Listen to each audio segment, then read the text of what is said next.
Transcription number 30 start. May I, Madam, draw the attention of the Honorable Minister to an important committee set up by the Government of India in 1958 under the chairmanship of Mr. Niyogi, who was asked to inquire into the various problems of railway road coordination. Their preliminary report appeared some time ago, and it was even circulated to all the state governments for their opinion. But to my regret, I have to say that the work of this committee has been very much hindered as a result of the indifference and, may I say, callous negligence on the part of the state governments as well as on the part of the ministry concerned in taking up this question and in pursuing it, so that we may be able to have a clear and comprehensive picture of the transport situation in the country. Now, railway transport, like any other mode of transport, is suffering under a major handicap. The handicap being that we do not know, nor does the railway ministry know, what the exact quantum of transport requirement in the country is and what the rising demand is, which the railways are expected to cater to in future. Certain targets which have been worked out in the third plan have been given to us. In the second plan, we were given certain targets. But unfortunately, Madam, may I point out that all those targets were either gross underestimates or exaggerations. Throughout, we have seen that we have not been able to have a well coordinated and progressive development of the transport system, and in particular the railway system in the country.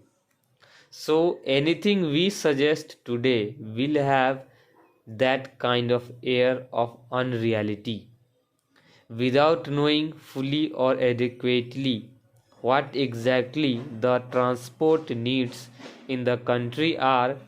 We are not in a position to discuss or dilate upon the problems of the railways or the transport itself. Madam, last year when I was speaking on the budget, I pointed out that there had been planning of some sort, but within this planning there had not been sufficient planning in the functioning of the administration. There has not been planning in carrying out the various phases of the program enunciated in the plan or in the budget. Frequently, we come across the statement by the Honorable Minister that the railways have not been able to fulfill certain things. I went through the pages of the budget papers and also the speech of the minister. I came across this significant expression: wherever there are failures or shortfalls in performance, we are told that these are mainly due to unpredictable factors or factors beyond control. I do not think that some of the factors which my honorable friend would like us to believe that they are unpredictable or uncontrollable cannot be anticipated. For instance, I may draw the attention of the Honorable Minister to one important fact, that is, we have been supplying since some time past empty haulage for a long distance to collieries, to steel factories, and so on.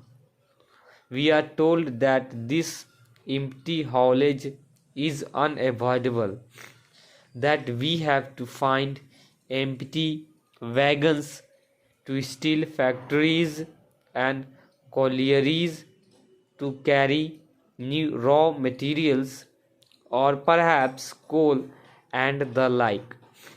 So, for a long distance, we find wagons going empty.